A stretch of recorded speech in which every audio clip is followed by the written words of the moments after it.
Honorable Chairperson, ma'am, I rise today to oppose the motion before this House and to place on my record my firm and complete support for the Honorable Speaker of the Lok Sabha, Shri Om Birla ji. When I stand here today to speak on this important issue, ma'am, I do so with full awareness that I am not defending an individual alone.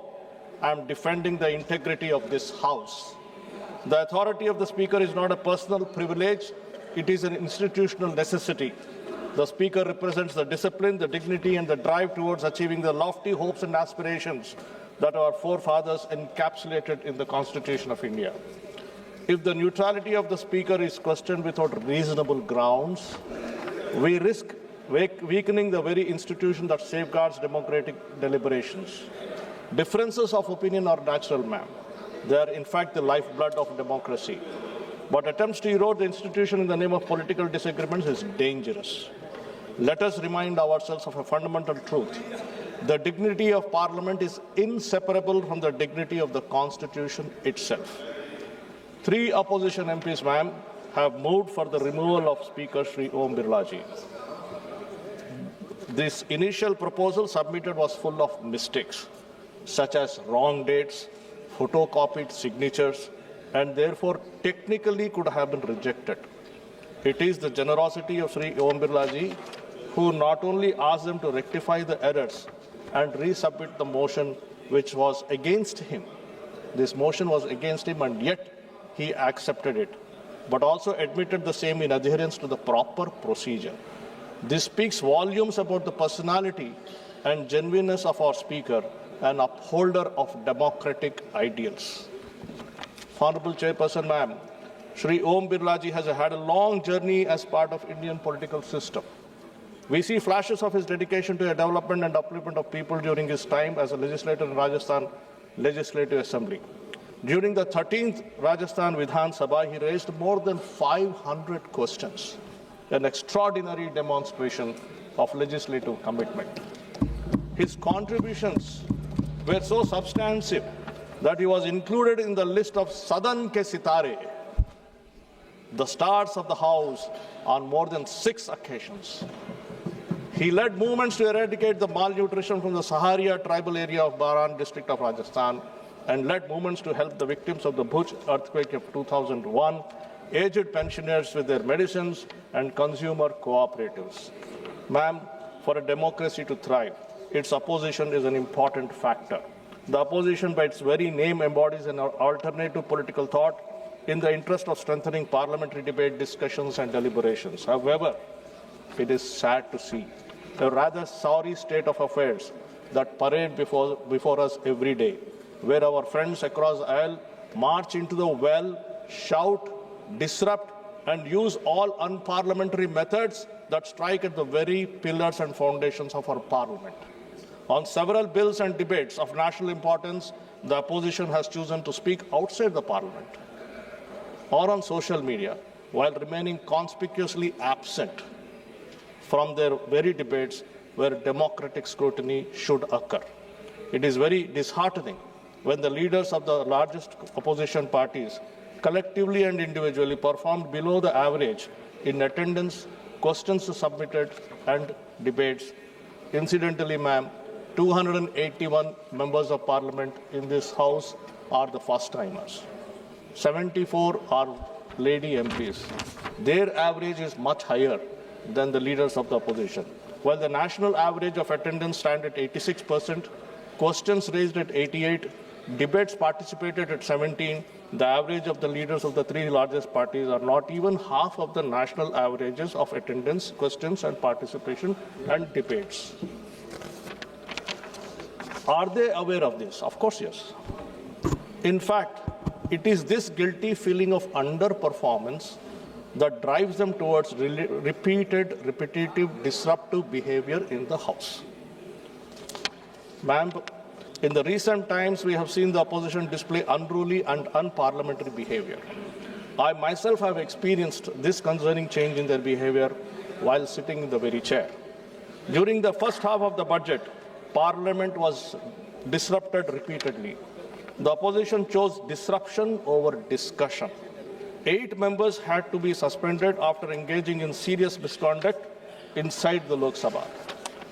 Instead of participating in debate, these members stormed the proceedings with slogan shouting, chaos, and even throwing papers at me while I sat on the chair. And again, when another honorable chairperson was sitting on the chair, an act that directly challenges the dignity and authority of the parliament itself. One of the suspended MPs even had the audacity to address the chair as Yar, and it was objected. Yet another member who said, Chairman Saab, Yar kaha to kaun si aafat toot padi hai. This is the approach. This is the respect that the opposition gives to Lok Sabha, to the parliament and to the chairman. This attitude and behavior has deeply pained me. Pained me because of their attitude and behavior, because of the respect they have for the democracy of this country. However, this is not the first time the Congress has behaved so miserably. Kindly recall, in 2014, one honorable member of parliament has brought pepper spray into the house and sprayed. So that is the respect. Congress party has been habituated to such behavior which is unsafe towards fellow and respected MPs in the parliament. And when such tactics don't work, they simply resort to stalling the functioning of the House. Every minute that this House functions represents public money and public trust. The functioning of both houses of the parliament costs approximately 2.5 lakh rupees per minute, 1.5 lakh crore rupees per hour, and nearly 9 crore rupees per day. This money comes, ma'am, from the hard work of millions of citizens who pay taxes to build this nation. When the House is forced into repeated adjournments due to disruptions by the opposition, it is not merely time that is wasted, it is the hard money of the people that is wasted. In 2023, both the houses lost more than half of their scheduled working hours due to the disruptions. During the monsoon session of 2025, the Lok Sabha functioned for only 37 hours out of the 120 hours scheduled, while the Rajya Sabha functioned for only about 41 hours. All this is because of the disruptions made by the opposition parties. The Congress party-led opposition did not even spare the Honorable President's address. During the budget session of 2026, when Honorable President Srimati Draupadi Murmuji was addressing members of the opposition, raised slogans and disrupted her speech.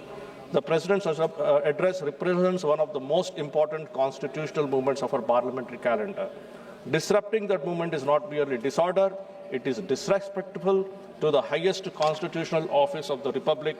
Truly, it is sad to see how the opposition continues to fall from their own standards out of sheer desperation. Ma'am, despite all these challenges, the tenure of Sri Om Birla Ji as Speaker of this House has been marked by remarkable legislative productivity and meaningful institutional reform within Parliament. Under his stewardship, the 17th Lok Sabha recorded an impressive 97% productivity, one of the highest in recent parliamentary history. During this period, 179 non-financial bills were enacted, and notably 58% of these bills were passed within 2 weeks of their introduction, demonstrating both efficiency and legislative movement. Landmark legislations of the Constitution's Women's Reservation Act, Nari Shakti Vandan Act 2023, J&K Reorganization Act 2019, the Muslim Protection of Rights of Marriage Act 2019 were enacted during this period. I am happy to note that despite the best efforts of opposition to halt the parliamentary proceedings, the momentum of our Speaker has continued into the 18th Lok Sabha, where its first House functioned for 372 hours and 36 minutes, achieving an average productivity of 103.17%, while the sixth session in 2025 recorded 111%. Ma'am, a historic number of 204 issues were raised during 0 hour in a single day. That is because of Honorable Speaker Sri Om Birla Ji wanted to encourage the highest ever in the Lok Sabha history. Equally transformative has been the Digital Parliament 2.0 initiative, including digitization of over 8,000 hours of parliamentary archives, artificial intelligence-based search tools, digital attendance systems, and the Sansad Bhashini multilingual translation platform, strengthening accessibility, efficiency, and modernization of India's parliamentary function. Our Speaker, Sri Om Birla Ji, actively encouraged first-time and women MPs' participation in the House.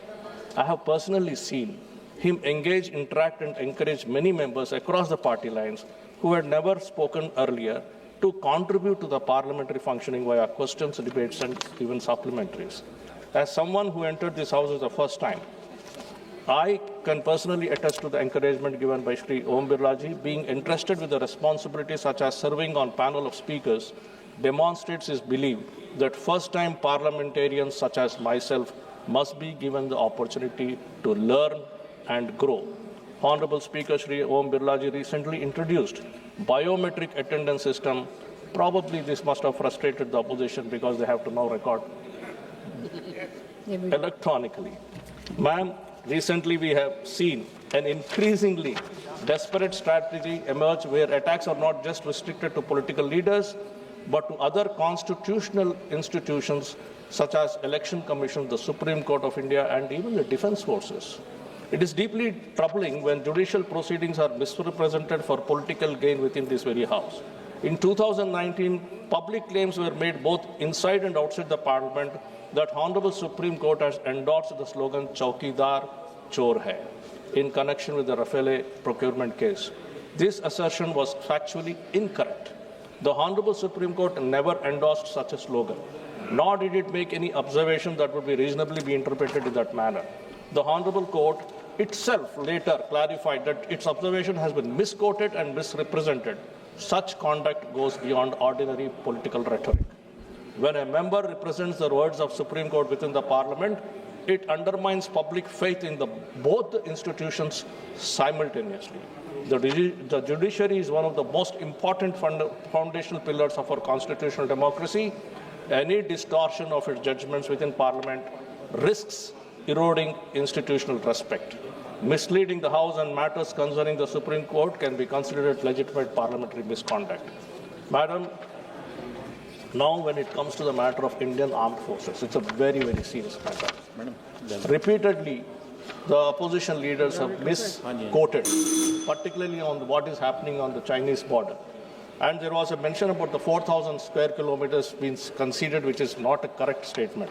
This has deeply eroded the morale of the armed forces, but for the gut feeling of our forces and the leadership, they stood by their ground and they never got demoralized by the empty words made by the opposition leaders. Whatever the political differences, if there is one instant of parliamentary unity or has truly stood rock solid, it has been in the representation of India as a country in foreign gatherings and institutions. Unfortunately, madam, whenever our opposition leaders go abroad, they go and sit in discussions, meetings, and criticize India in the international forums. This I would like to mention once. In the direct contrast are the efforts of our Honorable Speaker, Shri Om Birlaji, who has ably represented India's parliamentary democracy and its vibrancy with distinction across the world. Over the years, he has led or participated in numerous parliamentary delegations and international conferences. Most recently, in January 2026, under the leadership of our Speaker, India hosted the 28th Conference of Speakers and Presiding Officers of the Commonwealth in New Delhi, further demonstrating India's leadership in global parliamentary diplomacy. Additionally, to promote inter-parliamentary harmony and discussion, the Honorable Speaker constituted inter-parliamentary friendship groups, giving each senior member the chance to represent the interest of India in foreign countries. This never happened earlier. I am sure that many here are aware that in 1994, the then Honorable Prime Minister chose the then leader of opposition, Shri Atal Bihari Vajpayee ji, to represent the interest of India in international discussions. Shri Atal Bihari Vajpayee ji went, did his job, returned without bringing the image of the country down. Could the same be trusted today? I doubt. In final conclusion, ma'am, the real question before the nation is very simple. Should Parliament function through debate and discipline or through disruption and spectacle? As I conclude, I would like to state that the strength of the parliamentary democracy lies in the ability of the elected representatives to engage in structured debate, to question the government through established procedures, and to uphold the dignity of the institution that embodies the will of the people. The Speaker's role primarily serves to safeguard these principles. The Speaker is not an adversary to any political party. The Speaker is the guardian of the parliamentary order. The Speaker must always stand firmly for rules, order, and the dignity of the Parliament, because when Parliament loses its dignity, democracy itself begins to lose its strength. The Speaker has only one duty: to defend the discipline, functioning, and institutional sanctity of the Parliament. Protecting the authority of the Speaker is therefore not about protecting an individual, it is about protecting the very institution of the Parliament itself. This, Honorable Madam, this is exactly what Shri Om Birla ji was doing, is doing, and I am fully confident that he will continue to do so. With these words, ma'am, I firmly oppose the motion and stand my support for Shri Om Birla ji.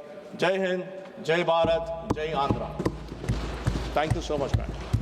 माननीय सदस्य श्री विजय कुमार हंसदा जी।